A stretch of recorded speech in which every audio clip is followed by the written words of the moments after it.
करते हैं रस विज्ञान अध्याय। ठीक है, तो आगे सबसे पहले रस की निरुक्ति। रस आस्वादने या फिर रसते आस्वादते इति रस। ठीक है, जिसका आस्वादन किया जाए वो रस होता है, या रसेंद्र द्वारा जो विषय ग्रहण होता है वो रस होता है। ठीक है, फिर इसकी परिभाषा भी हम 2-3 उसके हिसाब से करेंगे, चरक के हिसाब से। तो पहले गया चरक हो गया, रसन अर्थो रसस्तस्य, यानी कि जो रसना से का विषय है वो रस है। ठीक है, रसो रसना ग्राह रसेंद्रिय ग्राहो यो अर्थ से रस है। ये शिवदत्त वाला कर लेते हैं, जो विषय रसेंद्रिय द्वारा ग्रह है वह रस है। ठीक है, उसके बाद आ गया रस की संख्या।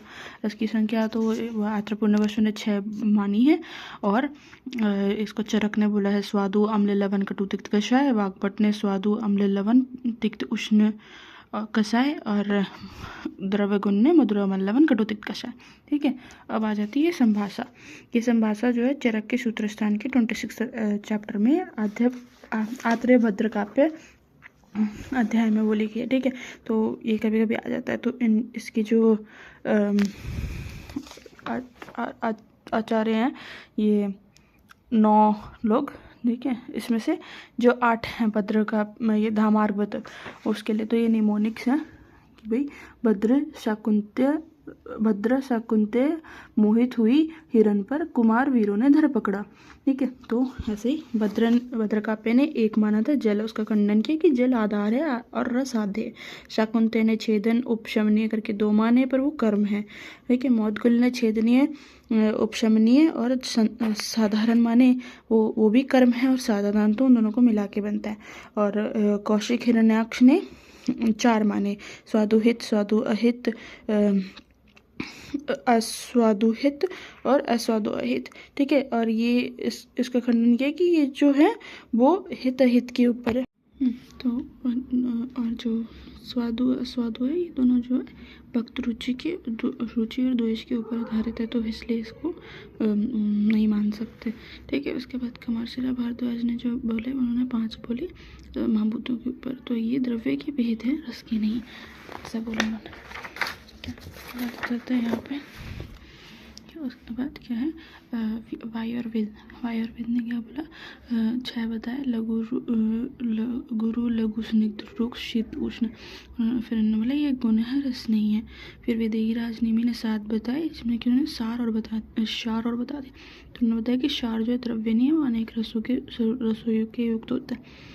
फिर बटिष्ठा मार्ग में बताया कि सार और अव्यक्त। ठीक है, तो उसने बोला अव्यक्त अवस्था मान्य नहीं है, इसलिए उसे नहीं मान सकते। ठीक है, फिर कंगाय ने संख्या बताएं। ठीक है, कि भाई द्रव्य गुण और कर्मों के तथा स्वाद के विशिष्ट उसके ऊपर बहुत सारे होते हैं, ऐसे कोई संख्या नहीं उनकी।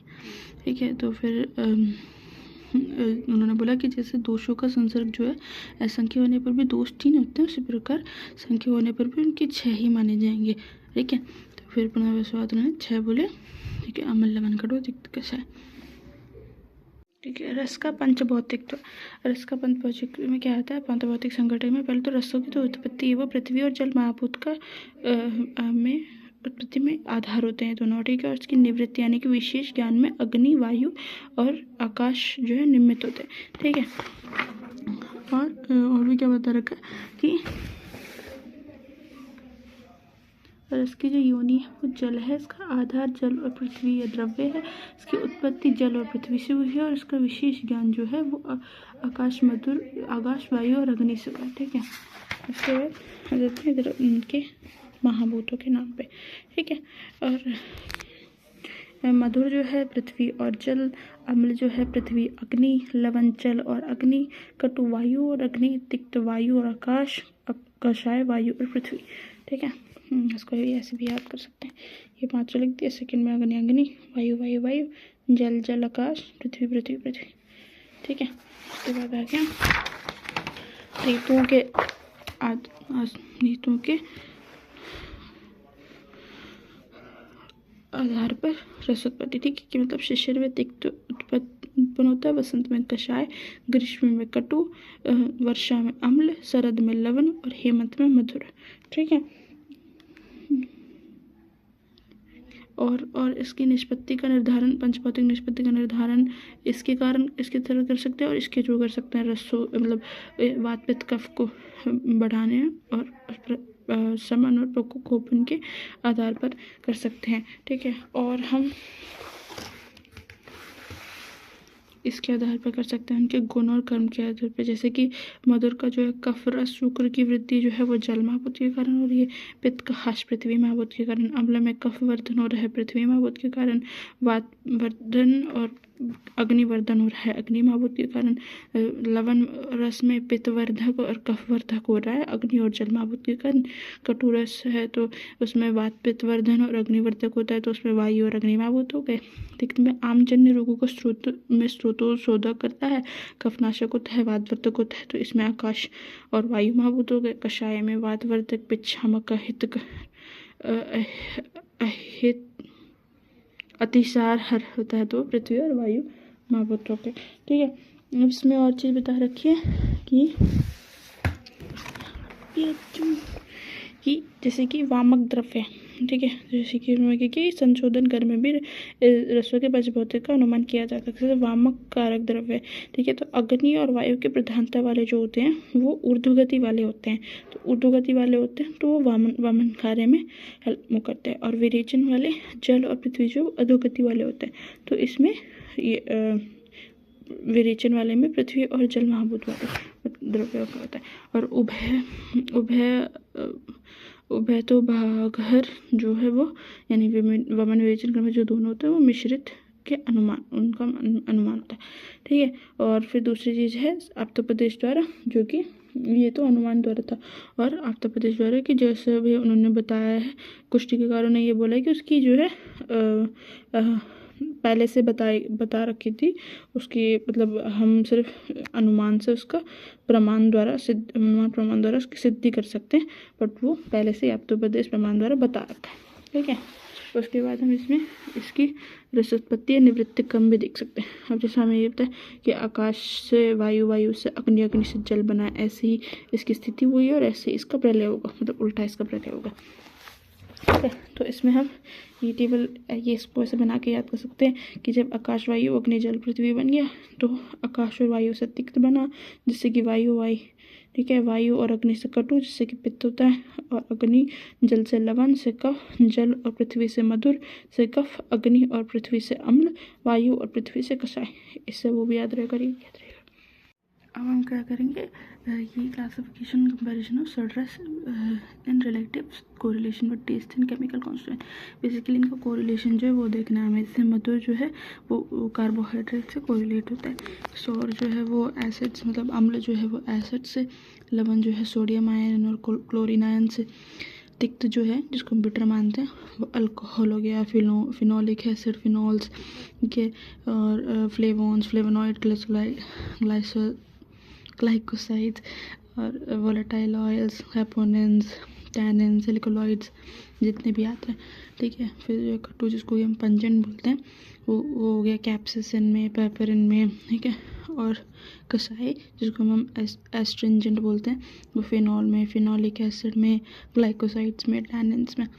ठीक है, अब करेंगे रस की उपलब्धि। ठीक है, रस की उपलब्धि यानी कि रस का ज्ञान किस किस तरीके से होता है। ठीक है, तो इसमें आ गया रसो निपात द्रव्यानाम उपलभ्यते या सैचे निपातो उपलभ्य। ठीक है, या प्रत्यक्ष अनुमान उपदेशश्च रसानाम उपलब्धि है। ठीक है, तो इसमें से श्लोक आ जाता है वैसे कभी MCQ वगैरह। तो रस की उपलब्धि 3 प्रकार से होती है, कौन सी? प्रत्यक्ष, अनुमान और आप्तोपदेश से। प्रत्यक्ष को निपात भी कहते हैं, जैसे कि जो रसन इंद्रिय से होता है वो। अनुमान जो द्रव्य के कर्मों से अनुमान लगा के, और आप्तोपदेश जो शास्त्रों में वर्णन होता है उसके हिसाब से, ये सेम चीज़ लिख रखी है। उसके बाद आ गया taste perception in the body. ठीक है, तो टेस्ट परसेप्शन क्या होता है कि भाई कैसे होता है, टेस्ट रिसेप्टर से। टेस्ट रिसेप्टर कहाँ होते हैं? 2 जगह होते हैं, एक ओरल टेस्ट रिसेप्टर हो गया, एक एक्स्ट्रा ओरल टेस्ट रिसेप्टर हो गया। ओरल तो वो हो गए जो टंग में होते हैं, और एक्स्ट्रा ओरल वो हो गए जो बाकी जगह होते हैं, जैसे TIR3 स्टमक पे फॉर एपेटाइट कंट्रोल। ठीक है, उसके बाद आ जाते हैं पहले तो ओरल टेस्ट रिसेप्टर्स। ये वो होते हैं जो कि हमारे टेस्टिंग बर्ड्स में होते हैं, मतलब टेस्ट बड्स में होते हैं, ठीक है। तो the molecular recognization the taste sense which occur at the apical tip of the taste bud cells ultimately result in the secondary perception, ठीक है, that guide the appetite and trigger physiological processes of observing nutrients and adjusting metabolism, ठीक है। तो मतलब जो हमारे टंग पे पैपिलेस वगैरह होते हैं टेस्ट बड्स में, उनके ऊपर ये रिसेप्टर्स होते हैं जो कि हमारे परसेप्शन में यूज़फुल होते हैं। जैसे कि हमारे कौन से होते हैं, फिलीफॉर्म हो गया, फंजीफॉर्म हो गया, सर्कमवैलेट हो गया और फोलिएट हो गया, ठीक है। उसके बाद आते हैं एक्स्ट्रा ओरल टेस्ट रिसेप्टर, मतलब टंग की जगह और कहाँ कहाँ होते हैं, ठीक है। ये पहले इसकी साइड देख लेते हैं। स्टोमक हो गया, स्मॉल इंटेस्टाइन, कॉलोन और पैंक्रियास वगैरह जगह पे होते हैं, ठीक है। फिर आ गया ये तो उसका वो दिखा रखा है ओरल कैविटी में ब्रेन वगैरह थाइमस वगैरह था। उसके बाद आगे इनके फंक्शंस, ठीक है, हमारे इनके फंक्शन ये स्पेसिफिक रिसेप्टर्स, मतलब इसके अकॉर्डिंग कौन से होते हैं रिसेप्टर्स। जैसे स्वीट स्वीट परसेप्शन के लिए GPCR T1R2 T1R3, ठीक है। उमामी के लिए GPCR T1R1 T1R3, सोर के लिए K1R2 या मतलब पोटाशियम आयन, बिटर के लिए T2R फैमिली, ठीक है, और सॉल्टी के लिए Na+ रिसेप्टर्स वगैरह, ठीक है। उसके बाद हम आ जाएंगे सीधा इधर पे, ठीक है, pathway of the taste perception. तो पहले तो हम ये देख लेंगे कि जो नॉर्मल हमारे जो मधुरम लवण कटु दिखता है उसका कॉजेटिव एजेंट, यानी कि ये टेस्ट जो है क्या है जो ये टेस्ट देता है, जो कि हमने पहले भी कोरिलेशन में देखा था, ठीक है। तो इसका ये मधुर जो है वो शुगर्स, ग्लाइकोल, अल्कोहल इन सब के थ्रू आता है।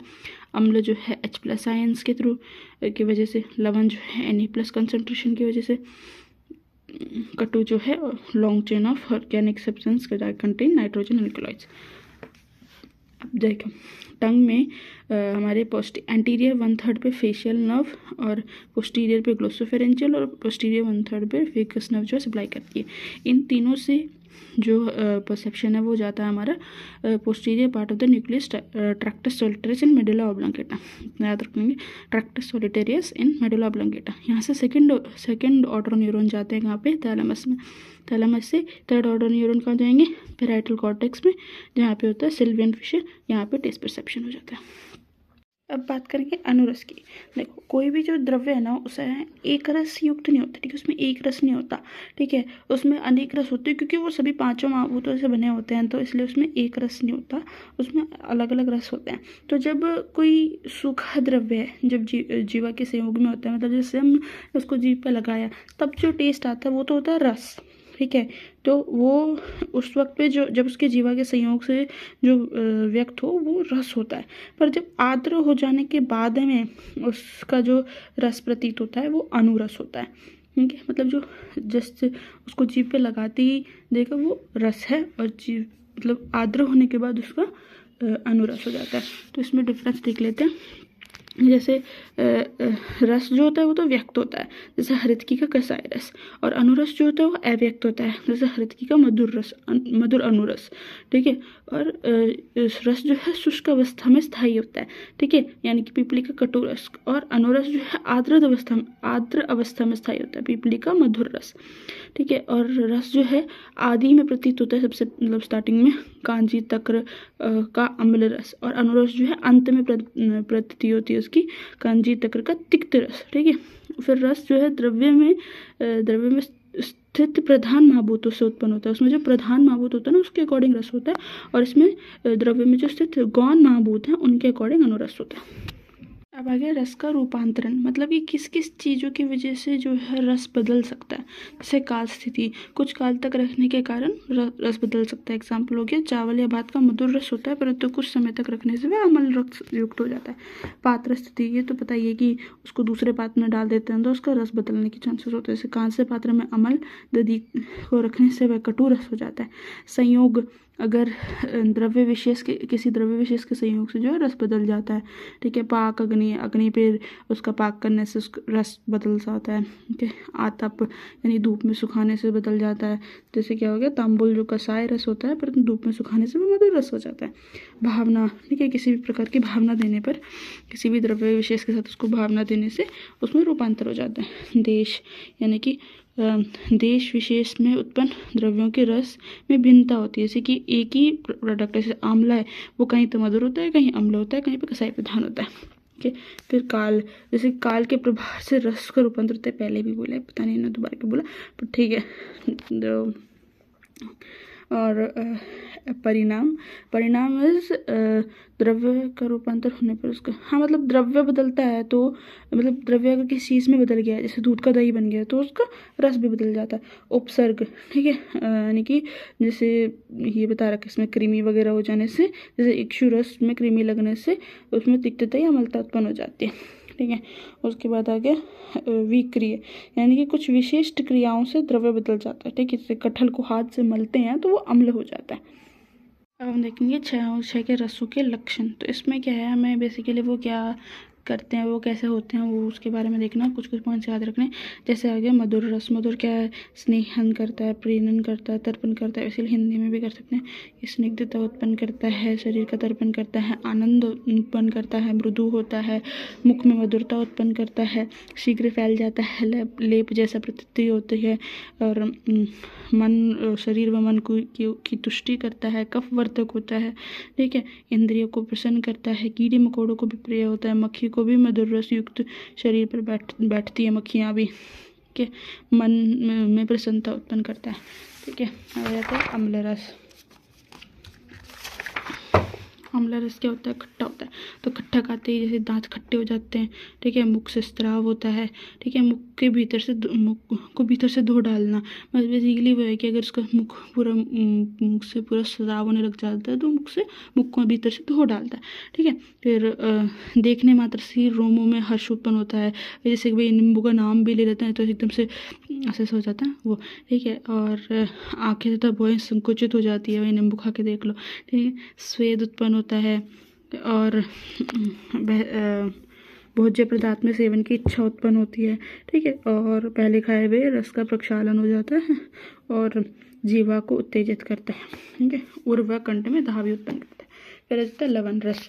लवण रस का भी मैंने बताया, खाने के बाद शीघ्र ही मुख में लाल स्राव उत्पन्न कर देता है, मुख का शोधन करता है, मृदुता उत्पन्न करता है, मुख कपोल और कंठ में दाह उत्पन्न करता है, कफ को स्रावित करता है, भोजन में रुचि उत्पन्न करता है। ठीक है। फिर कटु आ जाता है। कटु क्या करता है, निपात मात्र से सुई के चुभने की सी वेदना उत्पन्न करता है। ठीक है। और आँख, नासा और मुख में विधा तथा स्राव उत्पन्न करता है। गालों में दाह, शरीर में विदाह, जीवा में झंझनाहट, सिर में भारीपन, और जीवा, मुख, कंठ, कपोल में चिरमिराहट उत्पन्न करता है, चिमचिमाहट। ठीक है। फिर तिक्त रस। ठीक है। तिक्त रस क्या करता है, जीवा के तुरंत संयोग होने पर बाकी सारे रसों का उसका बोझ जो खत्म हो जाता है। बेसिकली वही कड़वा खा लो तो और किसी टेस्ट का कोई टेस्ट ही नहीं आएगा। ठीक है। उसके बाद आ गया जीवा को प्रिय नहीं होता, ऑब्वियसली किसी को नहीं प्रिय होता, जीवा को क्या प्रिय होगा। मुख की पिछलता नष्ट कर देता है। ठीक है। गले में चूसन के समान वेदना करता है, और खाने में रुचि उत्पन्न करता है, क्योंकि वो कड़वा हो गया तो कुछ भी खाओ उसके बाद अच्छा लगता है। मुख में शीतलता उत्पन्न करता है, कंठ साफ करता है, और गले के द्वार का शोधन करता है। गले का द्वार कंठ ही नहीं होता, कोई बात नहीं। ठीक है। और फिर कसाई। कसाई क्या करता है, मुख का शोषण करता है, जीवा का स्तंभन करता है। ये तो पता ही है हमें, कसाई क्या करता है, स्तंभन करता है। तो किसी का भी स्तंभन जकड़ता कर देगा। संधि शैथिल्य करता है। ठीक है। और कंठ में बंद होने की प्रतीति उत्पन्न होती है, क्योंकि संकुचित कर देगा।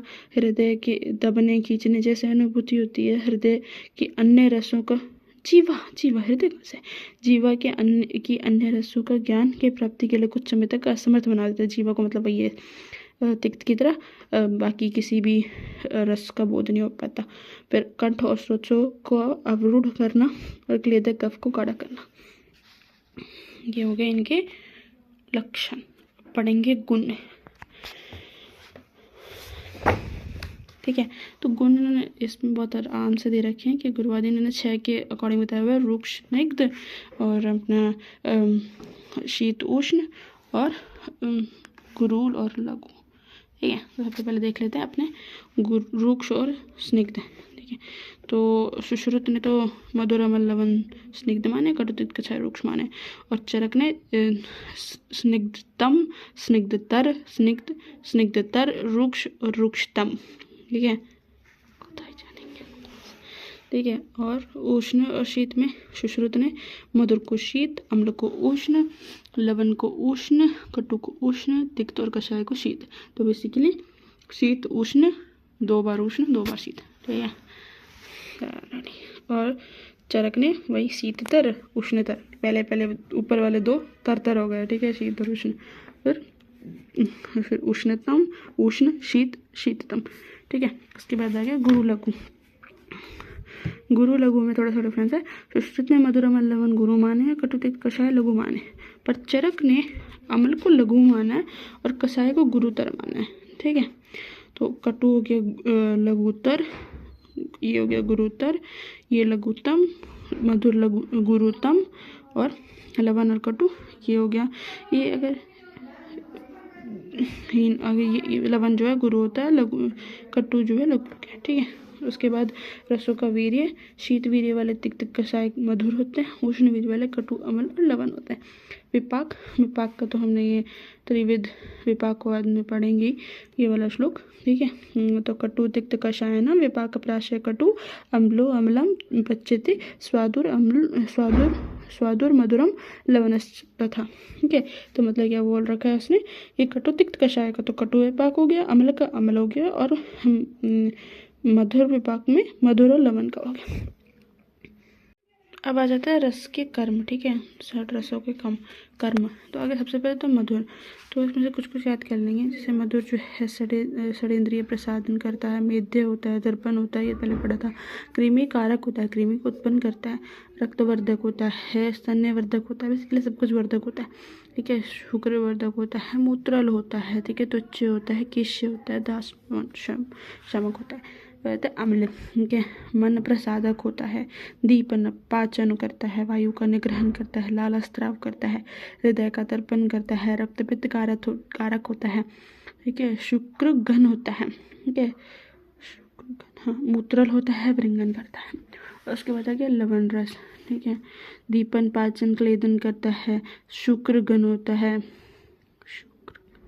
मार्ग शोधक होता है, सोचों का मार्ग शोधक होता है, ठीक है, और भेदन करता है, सर होता है, लाला स्त्रावक होता है, अनुलोमक होता है, ठीक है। फिर आ गया कटु, कटु अपना होता है अलसक नाश करता है, करीम का नाश करता है, दीपन पाचन करता है, रुचिवर्धक होता है, विबंधकर होता है, और आहार शोषक होता है, ठीक है। फिर इसमें आ जाते हैं हम शोने छंदात भेदक होता है, और हृदय उत्तेजक होता है, ठीक है। सोचों का मार्ग विवरण करता है, मुख शोधन करता है, नासा का स्त्रावन करता है, चक्षु का विरेचन करता है, ठीक है। और उसके बाद आ गया तिक्त रस, ठीक है।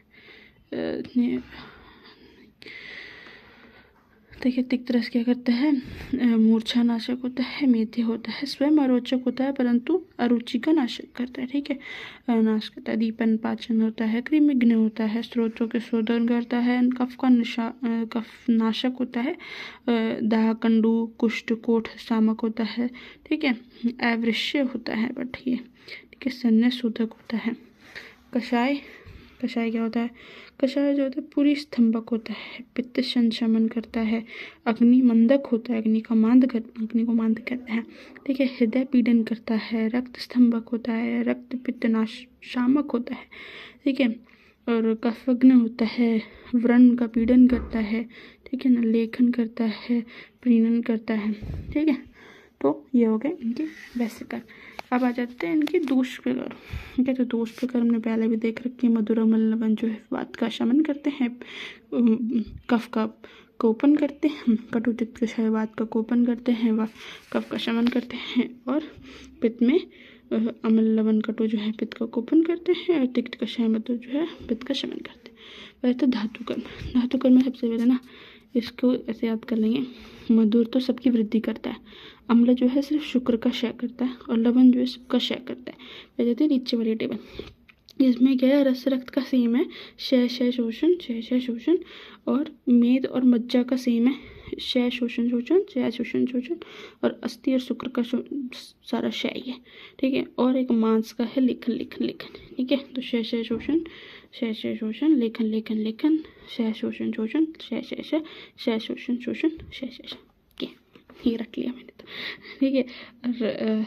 रसों का मल पे कर्म, मधुर अमल लवन तो श्रेष्ठ विन मूत्र मारुत होते हैं, और कटु तिक्त कसाय बद्ध विन मूत्र मारुत होते हैं, ठीक है। ये कुछ अपवाद होते हैं, जैसे मधुर वैसे तो कफवर्धक होना चाहिए, पर मधु मिश्री ये सब जो है वो कफ शामक होता है, ठीक है।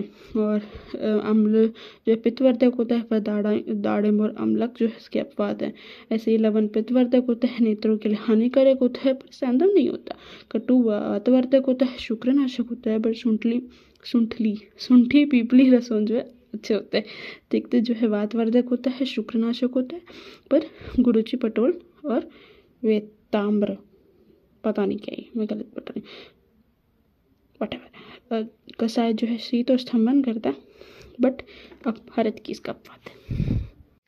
अब यह है रसों के अति योग और अयोग, ठीक है। तो अति योग ज़्यादा पूछे जाते हैं, अयोग तो इतना पूछा नहीं जाते, तो इसमें हमें कुछ कुछ डिशेस करनी है, ठीक है। जैसे मधुर के अति योग से क्या हो गया, स्थौल्य ऑब्वियसली, मुखमाधुर्य, ठीक है, आलस्य, अति स्वप्न जो कि मेरे में है, ठीक है, गौरव, क्या बोल रही है, ठीक है, अभिलाषा, ठीक है, श्वास का, प्रतिशाय, अलसक, ठीक है, शीत ज्वर, अनावमन, गलगंड, गंडमाला, ठीक है, श्लीपद, सोफ, गुद, बस्ती, धमनी,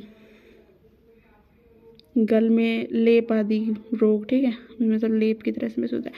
और कफज रोग, वाओ वेरी यूनिक, प्रमेय, ठीक है, मेदज रोग हो गया, अर्बुद हो गया, ठीक है। तो और अयोग में क्या होता है, क्योंकि इसमें कफज रोग होंगे तो इसमें वातपैथिक रोग हो जाएंगे, ठीक है। अम्ल क्या होता है, दंतर्श होता है, ओके। तृष्णा, रोमों में रोमांच होता है, ठीक है। कफ क्लेदन, मांस विदाहस, शरीर शैथिल्य, ठीक है, उसमें स्थौल्य, तो इसमें शैथिल्य, ठीक है। उसके बाद आ गया शत हो गया, इसमें अभिहत हो गया, आदृष्ट, दुग्ध, भग्न, शून, चुस्त आदि का पाक होना, कंठ और हृदय में दहन होना, अम्ल, पित्त, तिमिर, भ्रम, कंडू, पांडु, विसर्प, विस्फोट, शोफ, ज्वर, ये सब होते हैं। और इसमें क्या होगा, अग्निमांत वाले रोग जाएंगे, ठीक है। लवण, वात, रक्त, खालित्य, पालित्य, वल्ली, तृष्णा, कुष्ठ, विष, विसर्प, कंडू, कोठ, सोफ, वैवण्य, ठीक है, रक्त, पित्त, अम्ल की हृदय मतलब, और शोथ, मूर्छा, ठीक है, मुख, अक्षिपाक, और इसमें भी अग्निमंदे और वातविकार हो सकते हैं, ठीक है। कटु के अति योग से पैतिक व्याधि, भ्रम, मद, गल, तालु, ओष्ठ, शोष, दाह, संताप, बलहास, कंप, तोद, भद्रकृत, चरण, कर चरण, पार्श्व, पृष्ठशूल, कर्ण, तृष्णा, शुक्रशय, मूर्छा, कुंजम, ग्लानि, अवसाद, ठीक है, ये सब। और इसमें कफज रोग हो जाएंगे अगर अयोग किया तो। तिक्त के अति योग से सप्तधातु शोधन, शोषण, ठीक है, स्त्रोतस, खर्त्व, मोह, ब्रह्म, मुक्षु, स्वात रोग, ठीक है, तोद, भेद, छेदन, ये सब की उत्पत्ति होती है। शीर्षूल, अर्दित, आक्षेप, और इसमें कफ पित्त रक्तज विकार हो जाता है भाई, तिक्त का सेवन करना चाहिए भाई।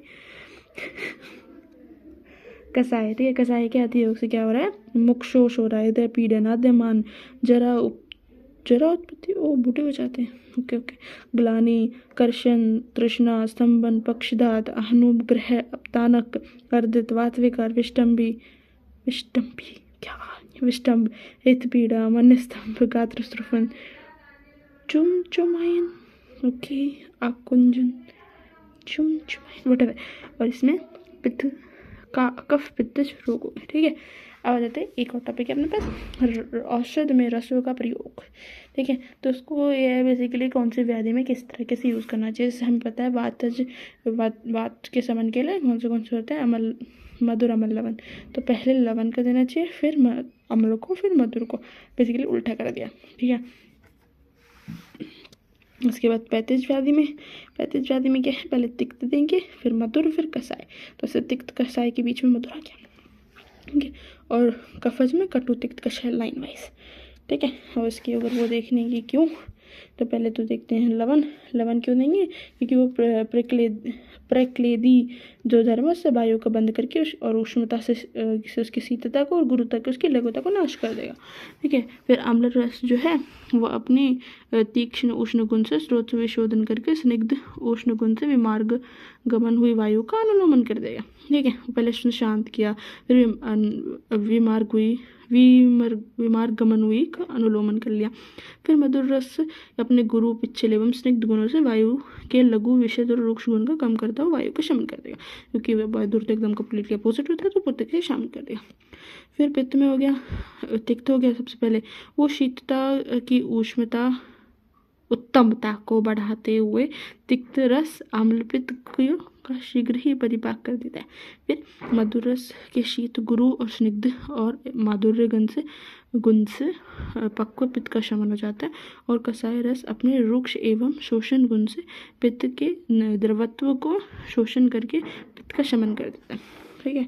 फिर आगे कफज है, कफज में कटु जो है वो अपनी पिछलता और कफ की पिछलता और गुरुता को नष्ट कर देता है। तिक्त जो है मुख के माधुर्य को नष्ट कर देता है और कफ का शोषण कर देता है। कषाय जो है वो स्नेहांश को नष्ट कर देता है और उसकी अति प्रवृत्ति को कम कर देता है। उसके बाद आता है आहार में पहले कैसे लेना होता है, पहले मधुर, फिर अम्ल लवण, फिर कटु तिक्त कषाय, ठीक है।